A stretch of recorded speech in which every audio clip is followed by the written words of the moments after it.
everyone, my name is Jerome Joseph, and I belong to the St. Mary's Knanaya Catholic Church Houston. Today, I'm going to tell you a story. There's a blind girl who hated herself because she was blind. She hated everyone except her loving boyfriend. He was always there for her. She told her boyfriend, "If I could see the world, I'd marry you." One day, someone donated a pair of eyes to her.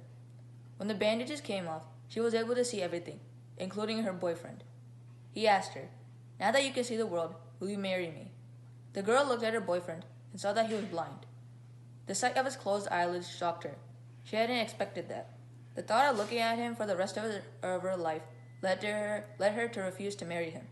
Her boyfriend left her in tears and days later wrote a note to her saying, "Take good care of your eyes, my dear, for before they were yours, they were mine." This is how the human brain often works when our status changes. Only a very few remember what our life was like before, and who was always by their side in the most painful situations. Today, before you say an unkind word, think of someone who can't speak. Before you complain about the taste of your food, think of someone who has nothing to eat.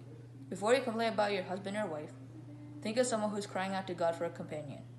Before you complain about your life, think of someone who went too early to heaven.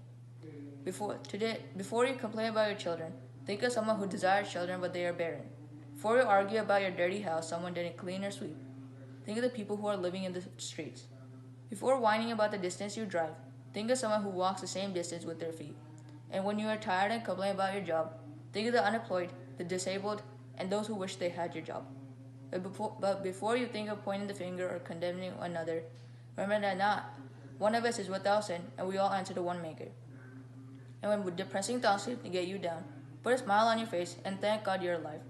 Father, forgive us when we complain. Help us to speak loving, kind, positive words that uplifts and encourages one another. Let's pray and love for each other.